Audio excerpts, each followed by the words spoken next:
오늘 우리에게 주신 하나님 말씀은 룻기 3장 1절부터 5절까지 말씀입니다. 룻기 3장 1절부터 5절까지의 말씀입니다. 네, 우리 한 목소리로 같이 5절 말씀 한번 읽어보도록 하겠습니다. 시작.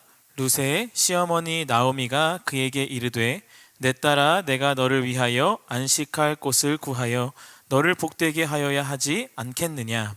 내가 함께 하던 하녀들을 둔 보아스는 우리의 친족이 아니냐. 보라 그가 오늘 밤에 타작마당에서 보리를 까불리라. 그런즉 너는 목욕하고 기름을 바르고 의복을 입고 타작마당에 내려가서 그 사람이 먹고 마시기를 다 하기까지는 그에게 보이지 말고 그가 누울 때에 너는 그를 눕는 곳을 알았다가 들어가서 그의 발치 이불을 들고 거기 누우라. 그가 내 할 일을 내게 알게 하리라 하니 룻이 시어머니에게 이르되 어머니의 말씀대로 내가 다 행하리이다 하니라. 아멘. 네, 오늘 드린 예물과 또 우리 들을 말씀을 위해서 제가 한 번 더 기도하도록 하겠습니다. 기도하겠습니다. 사랑이 많으신 하나님, 오늘도 이 거룩한 주일을 허락하여 주시고 특별히 우리의 말씀을 통해서 우리 마음밭에 주님의 말씀의 씨앗들을 다시 한번 심겨주시는 자리 가운데 우리를 초청하여 주심에 주님 감사합니다. 오늘 우리의 마음의 문을 열게 해주시고 마음밭에 주님이 주시는 말씀들을 온전히 받아 하나님의 원하시는 열매들이 우리 안에 더욱더 풍성케 열리게 되어지는 은혜를 누릴 수 있도록 인도하여 주시옵소서. 말씀을 들을 때마다 주님을 더욱더 선명하게 보게 하여 주시고 말씀을 통해서 주님을 더 사모하고 사랑함으로 우리의 마음 가운데 주님이 더욱더 가득 채워지는 귀한 예배될 수 있도록 주님 인도하시고 말씀을 통해 우리에게 주님의 은혜를 더욱더 더하여 주시옵소서. 오늘도 주님 앞에 드리는 많은 예물들이 있습니다. 하나님 감사함으로 또 주님을 사랑함으로 주님께 올려드리는 예물들 주님께서 기뻐 받아 주시고 그 예물 드리는 손길들 가운데 주님들 함께 하셔서 그 삶이 하나님과 함께 축복되어지는 삶이 될 수 있도록 주님의 선하심을 따라 나서는 함께 살아가는 삶이 될 수 있도록 역사하여 주시고 혹여나 부족함으로 하나님께 드리지 못하는 손길들이 있다면 그 삶 가운데 늘 함께 하셔서 하나님 부족할 때 채워가시는 하나님을 경험함으로 주님께 은혜와 감사 올려드리는 삶 될 수 있도록 지금 더욱더 역사하여 주시옵소서. 감사드리며 예수님의 이름으로 기도드립니다. 아멘. 네, 오늘은 우리가 룻기 3장 말씀을 가지고 함께 말씀을 좀 나눠보고자 합니다. 우리가 계속 룻기를 함께 묵상하고 있는데요, 오늘은 이 3장으로 넘어갑니다. 여러분들 기억하고 계실지 모르겠지만 1장에서는 이 나오미와 그 남편 그리고 그 아들로 이야기가 시작되어지죠. 시작하는 베들레헴이라고 하는 지역에서 시작하여서 그들이 먹고 살기가 힘들어서 모압 땅으로 건너갔다가 이 나오미가 모든 것을 다 잃고 며느리인 룻만 데리고 베들레헴으로 돌아오는 이야기가 진행되고요. 그래서 그때 나오미 상태는 어떻죠? 공허함과 허탈함과 그리고 텅 빈 것 같은 절망의 상태로 다시 베들레헴으로 돌아오게 됩니다. 그래서 이 나오미에게 있어서 이 며느리인 룻의 존재는요 되게 크게 인식하지 않아요. 냉담하고 룻의 존재에 대해서 바로 크게 생각하지 않는 이 모습이 바로 나오미에게 1장에서 보여집니다. 그런데 우리가 지난주에 봤던 것처럼 2장에서 그런 나오미를 위해서 룻이 어떤 사랑을 더하죠? 헤세드의 사랑을 더함으로 인해서 그 사랑을 전하는 룻이 헤세드인 사랑인 보아스를 만나게 되어지고 그 둘을 통해서 나오미가 헤세드의 사랑을 통해 오히려 소망을 품게 되어지는 모습을 우리가 보게 됩니다. 그래서 나오미도 이 룻을 통해서 사랑을 주고 사랑을 누리는 이 룻을 통해서 오히려 회복되어져 가는 모습을 우리가 지난주에 보았다라는 거예요. 나오미는 지난주에 소망이 생기고 희망이 생겼습니다. 그리고 오늘 3장 이야기로 넘어오게 되어져요.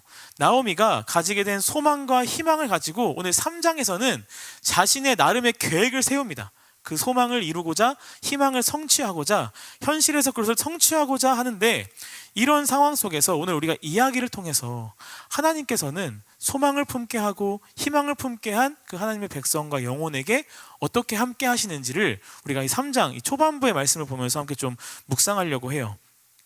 우리 청년들도 지금의 시간을 살아가는 청년들 중에 계획을 가지고 있는 청년들도 많겠지만 또 나름의 계획이 하나도 없이 그냥 주어진 하루하루 맡겨진 시간들 그냥 이렇게 살아가는 청년들도 있을 거예요. 그죠? 나는 큰 계획은 없이 그냥 오늘 하루 눈 떴으니까 살아가는 사람들도 있을 텐데, 그럼에도 불구하고 우리 안에 나름의 계획과 소망을 가지고 희망을 가지고 살아가기 때문에 우리가 어떤 미래를 바라보면 이런 계획도 생각해보고 저런 계획도 짜보면서 살게 되어지는데, 그런 삶의 계획들이 생각보다 우리 삶에서 내 뜻과 내 생각과 내가 원하는 시기에 이루어지지 않을 때가 참 많다라는 거예요. 이미 중고등학교 때부터 여러분 많이 경험했습니다. 그죠? 중간고사, 기말고사를 준비하면서 여러분 계획 세워서 나름 공부를 하잖아요. 포기한 사람도 있겠지만 많은 대부분이 그래도 내가 이번 주에는 뭘 공부하고 다음 주에 뭘 공부하겠다, 나름의 계획을 세워서 공부합니다. 그런데 여러분 그 계획대로 다 공부해서 시험 본 사람들 많으신가요? 아마 대다수는 와, 나 지난주에 이거 계획했는데 한 게 아무것도 없네 하고 시험을 치른 사람이 많을 거예요. 뿐만 아니라 우리 대입 준비할 때, 그죠? 수능 준비할 때도 1년의 시간을 주어집니다. 1년 동안 이렇게 공부하면 나 나름 그래도 인서울에 들어갈 수 있겠지. 중고등학교 때는 연고, 서울대 아무나 가는 줄 알았어요. 그죠? 좀만 공부하면 다 가는 줄 알았는데 공부하다 보니까 이거 인서울만 해도 내 인생 성공이다 라는 생각으로 공부를 합니다. 그런데 계획을 짜고 우리가 소망을 품고 희망을 품고 공부하는데 이룬 사람들도 있겠지만 그 내 계획과는 좀 다른 삶이 나에게 펼쳐진 사람들도 좀 있다라는 거예요. 뭔가 준비하고자 하는 일들이 좀 잘 되어서 나도 내 인생에 좀 내가 원하는 삶으로, 내가 좀 꿈꾸는 삶으로 좀 어떤 안식을 누리며 나갔으면 좋겠는데 우리가 이런 생각과는 다르게 그렇지 못한 삶을 살아갈 때가 너무나 많다라는 거죠. 그래서 그럴 때 우리 이런 생각을 많이 하는 것 같아요. 내 인생에도 안식이 있을까? 난 지금도 여전히 노력하고 난 지금도 애쓰고 무언가를 이루고자 하는데 내 인생에 안식이라는 게 찾아올까? 라는 생각을 할 때가 있다는 겁니다. 오늘 이 본문 말씀을 통해서 정말 내가 안식을 누릴 수 있는가, 어떻게 하면 우리는 그 안식을 누릴 수 있게 되는가에 대해서 좀 고민하고 발견하는 시간이 되었으면 좋겠습니다. 여러분, 오늘 2장을 넘어서 이 3장이 오면 제가 아까 나오미가 뭘 품고 3장을 넘어왔다 그랬죠? 소망과 희망을 품고 넘어왔다 그랬어요. 그 나오미의 이 1절부터 나오미가 하는 이야기에 그 나오미가 가지는 소망과 희망이 좀 느껴지는데요. 우리 1절 말씀 같이 한번 더 읽어보도록 하겠습니다. 1절 말씀 시작. 루세의 시어머니 나오미가 그에게 이르되 내 딸아 내가 너를 위하여 안식할 곳을 구하여 너를 복되게 하여야 하지 않겠느냐. 룻의 행동에 대해서 관심이 있었어요, 없었어요? 2장에서? 관심이 없었어요. 그런데 3장에 넘어와서 1절부터 나오미가 뭘 얘기하죠? 룻에게 너에게 안식이 필요하고 너를 복되게 해야겠다라고 이야기한다는 겁니다. 2장까지는요 나오미는 자신이 중요했어요. 자신의 삶 가운데 처한 나의 상황이 절망하고 허탈하고 공허한 나의 삶 가운데 내가 할 수 있는 것이 아무것도 없는 허무한 나의 인생 가운데 모든 시선이 있던 나오미가 헷세드의 사랑을 통해 마음에 소망을 품게 되자 그 시선이 누구에게 또 가고 있는 거예요? 지금 드디어 룻을 향해, 다른 누군가를 향해 나아가기 시작했다라는 것이죠. 그래서 자신을 위해 애썼던 나오미가 이제는 자신의 며느리인 룻이 안식을 가지길 바라는 마음, 복을 가지는 마음으로 내가 너를 그렇게 이루겠다라고 이야기하고 있습니다. 룻에게 주길 원하는 안식은 무엇일까요, 여러분? 안식은 어떤 안식을 원했을까요? 네, 룻이 지금 어때요? 하루 먹고 하루 살기가 너무 힘든 상황 가운데 있으니까 이 원하고자 하는 이 안식은 룻이 좋은 남자를 만나서 가정을 이루고 먹고 사는데 큰 문제가 없이 살아가는 것, 이것이 룻에게 주고자 했던 안식과 복이었다라는 거예요. 또한 나오미는요 룻이 안식을 가지게 됨으로 인해서 자신도 뭘 갖게 될까요? 본인도 안식하게 된다라는 거예요.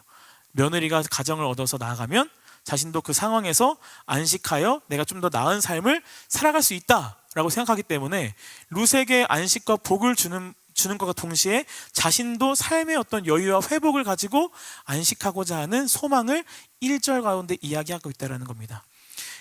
그 길이 열리는 건요 2장에서 우리가 이미 알게 되었어요. 누가 등장하죠? 2장에서? 보아스가 등장합니다. 2장에서 보아스는 뭐라고 소개하고 있죠? 기업 물을 자라고 소개하고 있어요. 그죠? 기업 물을 자. 룻도 나오미도 지금의 고통의 상황에서 벗어나서 삶의 회복을 통해 어떤 괴로움과 절망으로부터 자유하게 되어지는 안식하게 될 수 있는 하나의 방법이 나타나는데 그게 기업 물을 자 보아스였다라는 거예요. 그러면 이 기업 물을 자 보아스를 통해서 이들이 어떻게 삶의 안식을 누릴 수 있을까? 여러분 좀 이걸 이해하려면요, 당시 그 고대 근동에 좀 중요했던 두 가지의 제도를 좀 알면 좋아요. 두 가지의 제도.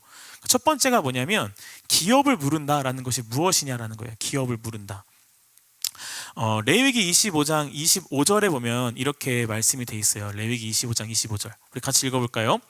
만일 내 형제가 가난하여 그의 기업 중에서 얼마를 팔았으면 그에게 가까운 기업 물을 자가 와서 그의 형제가 판 것을 물을 것이요. 네, 이게 무슨 말이냐면요, 고대 이스라엘에는 땅이 없던 사람이 한 명도 없었어요. 왜냐하면 이 여호수아를 통해서 하나님께서 가나안 땅을 정복하게 하셨고, 정복한 땅을 제위뽑기로 각 지파 그리고 지파의 사람들에게 다 골고루 나눠주셨기 때문이라는 거예요. 그런데 모든 사람들이 다 땅을 가지고 있다라고 해서 모두가 동일하고 동등하게 잘 사는 건 아니었다라는 것이죠. 왜냐하면 그 중에는 어떤 사람도 있었을까요? 나에게 땅이 있지만 그 땅을 가지고 잘 갈고 잘 키워서 먹고 살지 못하는 사람이 있어요. 너무나 게을러서. 그러다 보니까 어떻게 돼요? 그 게으른 사람은 땅을 갈고 농사를 지어서 1년을 먹고 살아야 하는데 점점 게으름으로 인해서 농사를 짓지 못하면 어떻게 될까요? 땅을 팔면서 돈을 얻어서 그 돈으로 곡식을 사 먹기 시작하는 거예요. 그러면 처음에는 좀 충당할 수 있는 것처럼 보이겠지만 나중에 이 땅을 다 팔고 돈을 다 쓰면 그 사람은 어떻게 될까요, 여러분? 먹고 살 게 없는 거예요. 그래서 어떤 제도를 하나님께서 주신 거냐면, 이미 하나님께서 모든 땅을 골고루 분배하였어도 모든 사람이 동등하게 살지 못한다는 것을 알고 계셨어요. 그래서 이 레위기 읽은 말씀처럼 그 게으른 사람으로 인해서 그 집안의 대대로 가난이 물려지지 않도록 하는 제도가 바로 이 기업 물을 자의 제도다라는 거예요. 그래서 땅을 판 사람의 가까운 형제부터 해서 형제나 아버지의 형제, 삼촌, 삼촌의 자녀들, 그 넘어서 가까운 친족 순으로 그 땅을 대신 다시 사서 돌려받을 수가 있었어요. 그러니까 이런 거예요. 세찬이가 너무 게을러서 땅을 팔아버린 거예요. 가까운 친척인 제가 세찬이가 보니까 너무 안타까워요. 저는 참 잘 먹고 살고 열심히 살 나름의 어떤 부가 있어서 세찬이를 위해서 제가 땅을 대신 사주는 겁니다. 그러면 그 땅은 세찬이에게 다시 돌아가는 거예요. 세찬이의 가족 대대로. 네, 그런 기업물을 자가 있다라는 거예요. 그러니까 이게 뭐냐면 끊어진 땅, 그 기업을 다시 되돌려줄 수 있는 사람, 내 땅을 구속해 줄 수 있는 사람이 바로 이 기업물을 자였다라는 거예요. 그런데 이것은요, 어떤 구제의 제도도 있지만 이 신약으로 와서는 이 기업물을 자가 예수 그리스도를 예표하기도 합니다.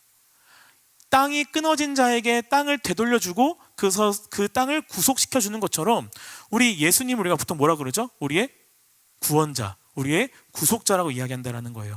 우리가 하나님의 사랑을 받아야 하는데 하나님의 사랑으로부터 우리가 죄로 인해서 끊어지고 잃어버렸기 때문에 그 사랑을 원래 받지 못하는 존재들이 되었어요. 근데 그 끊어진 사랑, 그 끊어진 기업을 누가 다시 한번 이어주시죠? 예수 그리스도께서 다시 한번 이어주신다라는 거예요. 우리를 대신해서 잃어버린 기업을 다시 연결시켜서 하나님의 사랑을 받을 수 있도록 인도해 주셨다라는 거. 그래서 이 기업물을 자는요, 이 어떤 당시의 사람들을 구제해 줄 수 있는 제도이면서도 우리의 신앙적으로 가운데, 우리 믿음 가운데 우리의 영혼을 구원해 주시는 예수 그리스도를 예표하는 부분이기도 한다는 거예요. 그래서 기업물을 자가 예수님과 좀 연결되어지는 부분도 있습니다. 이렇게 예수님과 연결되어지는 이 율법 제도가 있는 또한 율법 제도가 바로 기업물을 자인데요. 또 하나가 뭐냐면 형사 취수제라는 제도가 있어요. 형사 취수제. 이게 한자인데요. 형은 그 형자예요. 형. 그리고 사는 죽을 사자. 그러니까 형이 죽었을 때, 취수제가 뭐냐면 취가 취하는 거고, 수가 그 형의 아내를 보통 뭐라 그러죠, 우리가? 형수라고 부르잖아요. 그 형수의 수예요. 그래서 형이 죽었을 때 제가 동생, 아우제자거든요. 동생이 취한다라는 거예요. 지금에 생각해 보면요, 지금 시대에서는 이게 뭔 말이야, 형수를 동생이 취한다? 말이 안 되는데, 너무 도덕적이지도 않고 윤리적이지도 않는다. 이거 왜 이렇게 한 거야? 라고 생각할 수 있는데요, 신명기 25장 5절을 보면은 이 제도에 대해서 이렇게 이야기하고 있어요. 우리 신명기 25장 5절 말씀 같이 읽어봅시다. 형제들이 함께 사는데 그 중 하나가 죽고 아들이 없거든 그 죽은 자의 아내는 나가서 타인에게 시집가지 말 것이요 그의 남편의 형제가 그에게로 들어가서 그를 맞이하여 아내로 삼아 그의 남편의 형제된 의무를 그에게 다 행할 것이요 라고 이야기하고 있어요. 아내를 삼아 그의 남편의 형제된 의무를 다 행한다. 의무를 행하기 위해서 이 제도를 만들었는데 이게 무슨 말이냐면요, 당시 우리가 이 룻기 1장부터 봐왔지만 남편이 없는 이 여인들의 삶이 어떤지 여러분 제가 계속 얘기했죠. 너무나 고달팠고 생계를 유지할 수 있는 상황이 아무것도 없었어요. 그렇다고 여자라고 하는 그 여성 지위가 당시에는 너무나 존재가 낮았고 과부라고 하는 지위 자체도 낮았기 때문에 이들을 보호해 줄 수 있는 보호자가 없다면 이들은 너무나 먹고 살기가 힘든, 그냥 죽어야 되는 상황까지도 몰리게 되는 형편이었다는 거예요. 그래서 이 형사 취수제가 하는 역할은 뭐냐면 가장 먼저 죽은 자의 아내를 보호하고 부양하기 위한 것이었어요. 죽은 자의 아내를 보호하고 부양하는 것. 그리고 또 하나가 뭐냐면 하나님의 기업으로 주신 땅을 잇기 위해서, 이어가기 위해서 남자 후손이 있어야 되는데 그 후손을 통해 하나님이 주신 기업을 보호하기 위한 제도였다는 거예요. 그래서 남자가 죽으면 그 대가 이어지지 못하는데 그 동생이나 가정 안에서 그 아내를 다시 취해서 대를 이어감으로 하나님이 주신 기업을 끊어지지 아니하도록 보호하는 역할을 했다는 거예요. 그러니까 첫 번째는 여인을 보호하는 것 있었고, 두 번째는 하나님이 주신 기업을 보호하는 어떤 그런 의미들이 있었다는 겁니다. 그래서 이 나오미가 이 제도를 통해서 자신도 그리고 룻도 안식을 취할 수 있는 길이 보인 거예요. 룻은 기업물을 짜인 보아스를 만나게 되면 어떻게 될까요? 가정을 이루게 되죠. 그리고 그 가정을 통해서 끊어졌던 대가 다시 한번 이어지게 됩니다. 그리고 우리가 보았던 것처럼 이 보아스는요, 돈이 많았던 사람이었어요. 그러니까 형편이 되니까 자신들이 땅을 팔고 모압으로 갔던 그 땅을 다시 사줄 수 있을까요? 없을까요? 사주는 거예요. 그러니까 사실 이 기업물을 짜 형사 취수제는요 좀 연결돼 있어요. 기업을 보호하고 하나님의 땅을 보호하고 그 대를 이어가며 함께 하나님 안에서 주신 것들을 다시 한번 세워가는 어떤 의미들이 있기 때문에 이 형사 취수제와 이 기업물을 짜를 통해서 이 나오미는 자신이 잃어버렸던 모든 것들이 다시 회복되어질 수 있다라는 희망이 생긴 겁니다. 그래서 보아스를 통해서 자신 남편의 엘리멜렉의 친척으로 인해서 기업물을 쓰이는 자기 때문에 땅을 회복할 수 있고요, 룻과 결혼함으로 인해서 끊어졌던 대를 다시 한번 회복할 수가 있었다는 거예요. 정말 돌아왔을 때 아무것도 없는 절망적인 상황이었는데 이 장에서 룻이 이삭을 주러 나가는 그 시간 속에서 보아스를 만남으로 이 나오미에게 소망과 희망이 완전히 생겨서 이거는 그냥 상상하는 것이 아니라 현실적으로 너무 가능한 거죠. 왜냐하면 지금 제도가 있기 때문에. 나오미에게 있어서는 완전히 머릿속에 뭐가 돌아가는 거예요? 이제 행복 회로가 막 돌아가는 거예요. 보아스만 우리 집에 오면 끝났어. 나 잃어버렸던 거 다시 한번 다 되찾을 수 있고, 내가 지금까지 살면서 너무나 힘들고 내가 어려웠던 모든 시간들이 다 회복돼서 나는 다시 온전히 살아갈 수 있는 존재가 될 수 있는 거야 라고 하는 행복 회로가 막 돌아가는 거예요. 그래서 나오미가 어떻게 하냐면 계획을 세우게 되죠. 그 계획이 오늘 2절과 4절 말씀인데요, 우리 같이 한번 읽어봅시다. 2절과 4절 말씀 시작. 내가 함께 하던 하녀들을 둔 보아스는 우리의 친족이 아니냐. 보라, 그가 오늘 밤에 타작마당에서 보리를 까불리라. 그런즉 너는 목욕하고 기름을 바르고 의복을 입고 타작마당에 내려가서 그 사람이 먹고 마시기를 다 하기까지는 그에게 보이지 말고, 그가 누울 때에 너는 그가 눕는 곳을 알았다가 들어가서 그의 발치 이불을 들고 거기 누우라. 그가 내 할 일을 내게 알게 하리라 하니. 나오미가 계획을 세웁니다. 때가 언제냐면 마침 타작마당이 이루어지는 때예요. 그래서 나오미는 룻을 이때에 보아스에게 보내야겠다라고 생각해서 어떻게 해요? 목욕도 시키고 기름도 바르고 의복도 입히고, 그리고 가서 그 먹고 마시는 것이 끝날 때까지 보이지 않게 숨어 있다가 이 보아스가 누우러 가면 그곳에 너가 발치 이불을 들고 들어가 누워라라고 시킨다라는 것이죠. 이 나오미가 룻에게 시킨 이 모습을 보면요, 여러분 좀 어떻게 보이는지 여러분들이 모르겠지만 겉으로 보기에는, 표면적으로 보기에는 이게 뭔가 되게 약간 좀 성적인 표현들이 많이 들어간 것처럼 보여요. 네, 뭐냐면 이렇게 말씀 중에 목욕하고 기름을 바르고 의복을 입고라는 것이 뭔가 어떤 그 관계를 치르기 전에 어떤 그 여성을 좀 정돈하는 어떤 모습을 보이기도 하고요. 4장에서 발치에 이불을 들고 가서 누우라라고 하는데, 이 발치에 이불을 든다라고 하는 것은 사실 원어로 보면 어떤 의미가 담겨져 있냐면 남자의 바지를 벗기는 어떤 의미를 담겨져 있어요. 그러다 보니까 이것이 뭔가 되게 성적인 어떠한 모습을 묘사한 것처럼 표면적으로는 보인다라는 겁니다. 이게 왜 그렇게 보일까요? 지금 나오미가 어떤 생각을 하고 있어요? 행복회를 돌리고 있어요. 보아스만 우리 가정 가운데 룻과 결혼하게 되어지면 이제 모든 것이 다 회복해진다라고 하는 생각과 계획 속에 나가고 있다는 겁니다. 이게 어떻게 보면 룻에게 대한 어떤 좀 못할 짓을 하고 있는 거 아닌가? 어떤 그런 의미를 생각했을 때라고 생각할 수도 있어요. 그런데 우리가 1절에서 보았던 것처럼 나오미는 지금 룻에 대해서 어떤 마음을 품고 있어요? 룻도 좀 회복하고 잘 살았으면 좋겠다라는 마음을 품고 있었다라는 거예요. 이 나오미가 룻에게 시킨 것을 보자면 완전히 나쁜 의도 가운데 세워진 계획은 아니에요. 룻을 향한 마음도 있었고요.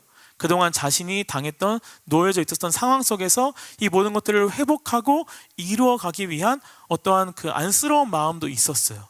그런데 그 모든 것들이 어떻게 되는 거예요? 인간적인 이기적인 계획 가운데 세워져서 자신의 욕심을 가지고 세워가는 모습을 보여주고 있다는 거예요. 표면적으로 보였을 때. 그런데 여러분, 이 룻에게 시킨 나오미의 이야기를요, 좀 더 깊이 들어가서 보면요, 사실 성적인 표현들이 다 나오지 않아요. 그러니까 겉으로 보기엔 성적인 표현이라는 거예요. 쓴 단어들이 원 형태로 쓰면 발이라고 하는 단어가 그 안에 어떤 의미들이 여러 가지가 있는데 어떤 남자의 성기나 어떤 그런 성적인 표현들을 넘어가기도 한다라는 건데, 이 룻에게 시킨 이 말을 원어적으로 표현한 걸 보면 그 원형으로 쓴 게 아니라 변형되어져서 성적인 의미가 들어가지 않은 상태로 쓰여졌다라는 거예요. 그러니까 제가 이게 뭘 얘기하고 있는 거냐면요, 인간의 욕심을 가지고 계획 가운데 나아갈지라도 그 모든 계획 가운데 이뤄가시는 분은 누구시라는 거예요? 하나님이시라는 거예요. 쓰여진 단어들이 겉으로 보기에는 그런 것처럼 보이지만 실제로 쓰여진 단어의 형태들을 보면 그런 의미가 담겨져 있는 것이 아니라 기업물을 자를 통해 이루어가시고 회복시키실 단어들과 의미들이 계속 쓰여지고 있다는 것이죠. 표면적으로 봤을 땐 나오미가 상황 속에서 소망과 희망을 온전히 성취하기 위하여 자신의 이기적인 마음과 욕심의 마음으로 계획을 한 것처럼 보이지만 그 계획 속에 하나님께서는 이 모든 것들을 하나님의 뜻에 맞게 이루어 가신다라는 겁니다. 그래서 이 나오미가 룻에게 시킨 것과 다르게 오늘 5절까지 읽었는데 그 이후에 보면 룻과 보아스가 하는 행동이 다르게 행동해요. 그 룻이 의도했던 것대로 흘러가는 것이 아니라 다르게 흘러간다라는 겁니다. 그래서 이 어떤 그 성경 신학자는요, 이렇게 얘기해요. 이 지금 룻한테 시킨 이 나오미가 말한 이것들이 좀 겉으로 보기에는 어떤 그런 좀 의미들이 담겨져 있지만 실제적으로 쓰여진 말들 가운데 그런 의미가 없는, 어떻게 보면 되게 좀 모호함이 있는데, 이 모호함을 드러낸 이유는 룻과 보아스가 율법의 기본 원칙과 헤세드의 사랑으로 일 처리하는 모습을 보면서 얼마나 의롭고 건강한 하나님의 백성들이 하나님 앞에 나아가는가를 보여주기 위한 어떤 반전의 모습을 내기 위한 표현이다라고 이야기하거든요. 어떻게 보면 우리가 이 룻을 읽고 그 안에 의미들을 찾아가고 있지만 룻을 쭉 보다 보면 되게 어떤 문학 작품처럼 보이잖아요. 한 여인과 그 며느리와 그 삶에 대해서, 그러니까 어떤 문학적인 표현이 좀 들어간 거다라고 이야기하고 있다는 거예요. 인간의 욕심으로 계획을 세우고 그렇게 나아가고 있지만 그 안에 모든 것을 이루시는 분은 하나님이라는 것. 표면적으로 보기에는 나오미의 욕심이 담겨져 있는 계획처럼 보이지만 그 실제적인 그 말씀 안에 담겨져 있는 의미들은 인간의 욕심과 이기적인 것으로만 채워져 있는 것이 아니라 하나님의 계획과 언어로 채워져 있다는 것을 볼 때 우리의 삶 속에서도 하나님이 이렇게 역사하시고 이루어 가신다는 거예요. 잠언 16장 9절을 보면 여러분 이렇게 말씀하고 있어요. 잠언 16장 9절 다시 한번 읽어볼까요? 우리 사람이 마음으로 자기의 길을 계획할지라도 그의 걸음을 인도하시는 이는 여호와시니라. 성경에서는 이 잠언 16장 9절의 말씀과 같은 이야기가 참 많아요. 오늘 이 룻기에서 보여주는 것뿐만이 아니라 다른 이야기가 많습니다. 우리의 계획이 좋고 선하고 완벽해서 하나님께서 우리를 인도해 가는 것이 아니라 우리의 계획이 가끔은 무모하고 연약하고 그 안에 죄가 조금 섞여 있을지라도 하나님께서 그 모든 것을 선으로 바꾸고 이끌어 가신다는 이야기가 참 많아요. 우리가 올해 겨울 내내 봤던 창세기의 요셉 이야기가 그 하나의 이야기죠. 형들은 요셉이 너무 꼴보기 싫었어요. 왜요? 아버지가 요셉만 너무 편애했잖아요. 그래서 형들도 인정받고 싶고 아버지에게 사랑받고 싶었는데 이 요셉이란 존재 때문에 인정받고 사랑받을 수가 없는 거예요. 그래서 형들이 어떻게 합니까? 계획 속에 이 요셉을 팔아버립니다. 정말 계획은 너무나 악했어요. 하지만 그 안에 담긴 형들의 마음은 단순히 악한 마음만 있는 것이 아니라 자신도 부모에게 사랑받고 싶어하는 갈증과 갈망이 있었다라는 것, 어떤 애환이 담겨 있었다라는 거죠. 그런데 이 일에 대해서 창세기 50장에 보면 요셉이 이렇게 고백을 해요. 창세기 50장 19절과 20절 말씀 우리 같이 한번 읽어보겠습니다. 요셉이 그들에게 이르되 두려워하지 마소서, 내가 하나님을 대신하리이까. 당신들은 나를 해하려 하였으나 하나님은 그것을 선으로 바꾸사 오늘과 같이 많은 백성의 생명을 구원하게 하시려 하셨나니. 하나님께서 당신들의 계획을 오히려 선으로 바꾸사 많은 백성의 생명을 구원했다라고 하는 거예요. 형들의 계획은 자신들의 어떤 원하는 것만 이루면 됐었어요. 자신들의 사랑의 갈급함, 자신들의 애정의 결핍만 아버지로부터 채웠으면 좋겠어요. 그래서 자신들의 숨통만 좀 트이길 원해서 이 요셉을 팔았던 건데, 하나님께서는 형들뿐만이 아니라 민족의 숨통을 트이게 하셨다라고 이야기하고 있다는 거예요. 그 계획을 사용하셔서. 나오미의 계획도 마찬가지였어요. 나오미의 계획도 보아스를 통해서 자신의 숨통만 좀 튀어보고 싶었어요. 너무나 답답하고 힘든 상황 속에 나의 숨이 좀 터졌으면 좋겠다. 룻도 좀 그렇게 되길 바라는 마음으로 선한 마음 가운데 어리석은 계획을 세우게 했는데, 하나님께서 어떻게 해요? 우리가 룻기를 보다 보면 알겠지만 이 계획을 통해서 룻과 보아스가 결혼을 하고 그로 인해 누가 나타나냐면 예수 그리스도의 혈통이 이어지게 된다는 거예요. 나오미도 자신의 어떤 삶만 조금 숨통이 트였으면 좋겠다, 내가 좀 살아갔으면 좋겠다 라고 생각한 계획 가운데 하나님이 함께 하셔서 룻과 나오미와 보아스의 삶뿐만이 아니라 예수 그리스도를 통해 하나님의 백성들의 숨통을 틔워주는 계획 가운데 이루어 가셨다는 겁니다. 우리가 삶에서 어떤 일을 해야겠다고 생각하고 계획을 세울 수가 있어요. 근데 그것이 선한 것일 수도 있고 혹은 악한 것일 수도 있습니다. 그런데 하나님을 믿는 백성들이 세우는 계획들은 웬만하면 여러분 악한 마음으로 세우진 않아요. 내가 누군가를 막 밟고 일어나기 위해서 막 악한 계획을 세워서 저 사람을 어떻게 내가 끌어내릴지, 저 사람 인생을 어떻게 내가 파괴할지, 여러분 드라마처럼 막 그렇게 꾸미지 않잖아요. 내가 원하는 거, 내가 하나님의 계획 안에서 뜻 안에서 뭔가를 이뤄가길 소망하는 마음으로, 선한 마음으로 세워가는 계획들이 있지만 그 안에 어떤 계획, 어떤 마음이 있다들 내 안에 욕심들, 이기적인 마음들이 있다는 거예요. 저 안에도 이런 것들이 있는데 여러분, 제가 여러분들한테 말씀을 전하잖아요. 이 말씀을 전하는 일은 선한 일일까요? 선하지 않은 일일까요?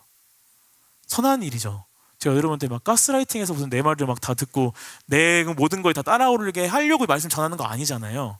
저도 선하게 하나님의 말씀을 전하고자 이 자리에 섭니다. 그런데 말씀을 준비하다 보면 어떤 마음이 자꾸 제 안에 들어오냐면, 제 마음이 자꾸 세워지냐면, 내가 이 말씀을 전했을 때 사람들이 좋아해야 되는데 안 좋아하면 어떡하지? 내가 이 말씀을 전했을 때 사람들이 나를 말씀 잘 전하는 사람으로 인정했으면 좋겠는데 내 말씀을 싫어하거나 나를 말씀 전하는 자로 인정 안 하면 어떡하지? 내가 이 말씀을 전하면서 좀 괜찮은 목사로 보여줬으면 좋겠는데 보여지지 않으면 어떡하지? 라고 하는 선한 하나님의 말씀을 전하고자 하는 계획 가운데 제 안에 나의 어떠함을 이루기 위한 욕심들이 자꾸 새어나올 때가 너무나 많아요. 가끔 있는 게 아니라 이번 주에도 계속 하는 거예요. 어제 밤에도 이렇게 이야기했는데 청년들이 싫어하면 어떡하지? 못 알아들으면 어떡하지? 목사님 오늘 설교 너무 어려워서 잘 모르겠어요 라고 하면 어떡하지? 막 제 안에 그런 생각들이 들어오면서 하나님 앞에서 말씀을 전하는 게 아니라 사람을 만족시키고자 하는 말씀을 전하고자 하는 저의 생각들이 막 들어오기 시작하는 거예요. 선한 계획 속에 있었지만 우리는 연약한 죄인이기 때문에 늘 우리의 이기적인 욕심의 마음들이 늘 담겨져 있을 때가 많다는 겁니다. 그런데 여러분, 그 계획 가운데 여러분 하나님이 어떻게 하시냐면요, 하나님이 그 계획을 다 이루어 가실까요? 실패하게 하실까요? 실패하게 하셔서 이루어 가세요. 무슨 말씀인지 아세요? 실패하게 하셔서 이루어 가세요. 오늘 나오미의 계획도 굉장히 그럴듯했어요. 룻을 보아스에게 보내서 보아스가 룻을 취하면 결혼을 하고 자신의 모든 걸 회복하는, 또 때가 타작마당이라고 했는데 여러분, 이 타작마당이 뭐냐면요, 6월에서 8월 사이에 보리를 이제 수확을 해요. 그러면 수확을 해서 그 수확하는 그 단을 이렇게 털어가지고 껍질들 겨는 날리고 알맹이는 수확하는 때가 있거든요. 근데 이때가 언제였냐면 풍년이었던 거예요. 그러니까 많은 사람들이 즐겁게 축제처럼 먹고 마시며 즐기고 기분이 좋은 상태였던 거예요. 그 땅의 주인인 보아스는 당연히 기분이 좋을까요, 안 좋을까요? 굉장히 좋았겠죠. 그런 상태에서 보아스가 기분 좋은 상태에서 누웠을 때 한 여인이 자신에게, 그것도 젊은 여인이 자신에게 들어왔을 때 보아스가 그 여인을 취하게 될 확률이 굉장히 높았거든요. 그래서 나오미는 그런 생각을 하면서 이런 계획을 세웠다라는 거예요. 그런데 이 이후의 이야기를 보면 계획은 실패했지만 그 모든 것이 이루어짐을 보게 된다는 거예요. 나오미는 룻이 돌아오면 좋은 소식을 갖고 왔겠구나라고 생각했는데, 룻이 돌아와서 한 얘기는 보아스가 기다리라고 얘기했다고 얘기합니다. 그러니까 나오미는 빨리 이 모든 것들을 이루어가고 내 계획에 맞춰서 이 모든 것들이 회복돼야 되는데 될지 안 될지 모르는 상황 가운데 기다려야 되는 상황 가운데 놓인 거예요. 그러니까 나오미 입장에서는 뭐예요? 지금 계획이 실패된 거예요. 그런데 룻기의 이야기를 보다 보면 나오미의 계획은 실패했지만 그 모든 것을 하나님이 이루어 가신다는 거예요. 우리 인생 가운데에도 내가 선함 속에 악함의 마음, 조금 제약된 마음을 담은 계획을 품고 나아갈 때가 너무나 많습니다. 하나님이 보시기에 완전 선한 계획을 세워가는 사람은 아무도 없어요.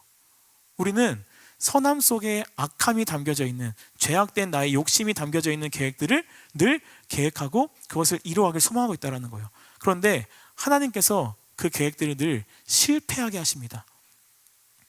우리가 바라는 것들이 얻어지지 않는 것처럼 느끼게 하세요. 그런데 하나님께서 어떻게 하신다고요? 그것들을 이루어 가신다라고요. 우리의 계획의 전체가 다 성공할 수는 없어요.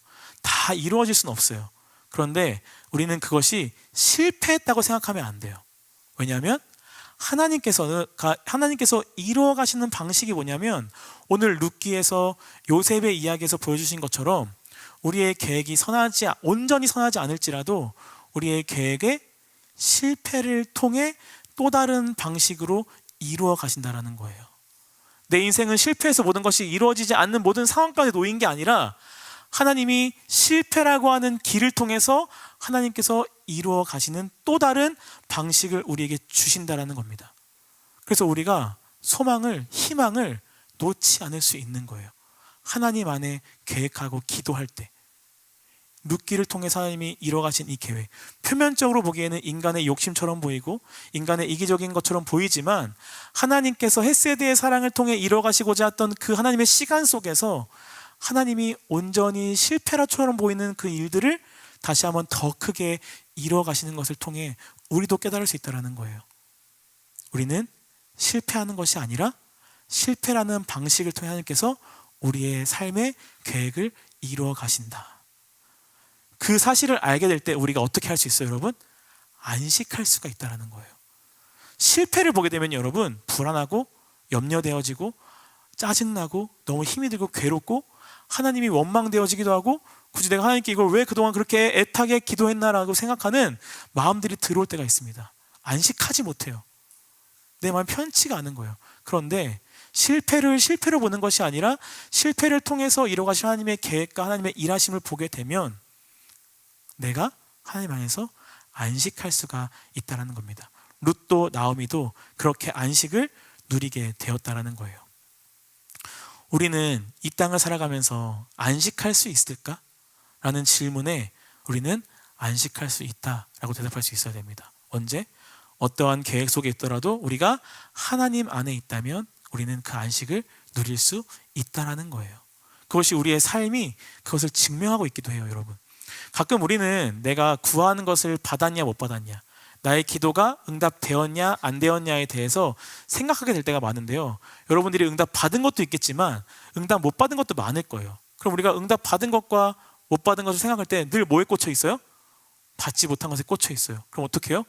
하나님 원망스럽고, 나는 늘 안 되는 것 같고, 나는 늘 실패한 인생 같고, 나는 아무것도 가지지 못한 것 같고, 내 인생은 왜 맨날 이렇게 다른 사람들과는 다르게 불행하게 가는 것처럼 느껴지고 답답할 때가 있다는 거죠. 그런데 여러분, 이렇게 생각해보면 좀 다르다라는 거예요. 어떻게 생각하냐면, 내가 구하지 않았는데도 불구하고 내가 가지고 있는 것은 무엇인가? 내가 간구하지 않았는데도 불구하고 내가 지금 가지고 있는 것은 무엇인가를 한번 생각해 보자라는 거죠. 우리가 매일매일 여러분 하루도 빠짐없이 건강을 기도하시나요? 그렇지 않아요. 근데 여러분 지금 건강해요? 건강하지 않아요? 잘 모르겠다라고 생각하시는 분도 있겠지만 제가 보기엔 여러분 다 너무 건강해요. 그죠? 건강 염려증 때문에 저는 요즘에 뭐가 좀 위가 좀 아픈 것 같아요. 뭐 장이 좀 꼬이는 것 같아요. 뭐 이렇게 생각할 수 있겠지만 우리가 매일매일 건강을 구하지 않아도 불구하고 우리는 건강하게 하루하루를 살아가고 있습니다. 우리가 구하지 않았음에도 불구하고 우리 안에 내가 가지고 있는 것을 바라보면 너무나 많은 것들이 발견된다는 거예요. 왜 그럴까요? 왜 그럴까요? 요한복음 5장 17절에 이렇게 말씀하고 계시기 때문이에요. 요한복음 5장 17절 말씀 우리 같이 읽어봅시다. 예수께서 그들에게 이르시되 내 아버지께서 이제까지 일하시니 나도 일한다 하시매. 예수님께서, 하나님께서 일하시니 나도 일한다라고 하십니다. 어떻게 일하시냐면요, 로마서 8장 34절 말씀 같이 한번 읽어볼게요. 시작. 누가 정죄하리요? 죽으실 뿐 아니라 다시 살아나신 이는 그리스도 예수시니 그는 하나님 우편에 계신 자요 우리를 위하여 간구하시는 자시니라. 예수 그리스도가 어떠한 분이래요? 마지막에 우리를 위하여 간구하시는 자들이래요. 우리의 삶 가운데 예수 그리스도께서 쉬지 않으시고 우리를 위하여 계속 중보기도 하고 계시다는 겁니다. 우리의 삶을 위해, 우리의 영혼을 위해, 우리의 믿음을 위해, 우리의 계획 속에 모든 일을 선하게 하나님의 더 크신 뜻 가운데 이뤄 가시고자 우리를 위해 기도하시며 쉬지 않고 일하고 계시기 때문에 우리가 간구하지 않아도 받는 것이 너무나 많고, 우리가 간구하여 실패하더라도 그 모든 것을 하나님께서 선하게 이루어 가셔서 결국 우리가 실패하는 것이 아니라 이루어 갈 수 있다는 거예요. 이 사실을 알면 우리가 이 믿음 안에서 안식할 수가 있어요. 두렵고 다른 사람들이 부럽고 뭔가 내가 나만 가지지 못한 것 같고 나만 살지 못하는 것 같고 나만 잘 안 되는 것 같고가 아니라 지금 나를 위해 간구하시는 주님께서, 내 계획 가운데 선하게 이뤄가실 주님께서 지금도 쉬지 않고 끊임없이 일하고 계신다는 사실 속에 우리는 안식할 수 있다는 겁니다. 오늘 이 말씀 가운데 나아가는 우리 청년들, 지금도 많은 계획 속에 또 많은 미래를 꿈꾸면서 내 삶을 그려간 청년들 많을 거예요. 이게 될까? 되지 않을까? 두려운 마음에 혹은 막막한 마음에 나아갈 때 기억하세요. 지금도 나를 위해 간구하시는 주님께서 쉬지 않고 기도하시며 나의 삶을 이끌어 가신다는 사실. 그러면 어떤 계획이 좀 마음대로 되지 않고 내 삶이 뜻한 대로 흘러가지 않는 것처럼 보일지라도 실패한 인생이 아니라 주님 안에서 이루어가는 안식의 삶을 살아가게 될 줄로 믿습니다. 그 은혜와 사랑 또 하나님의 그 축복이 우리 청년들에게 있길 예수님의 이름으로 축원합니다.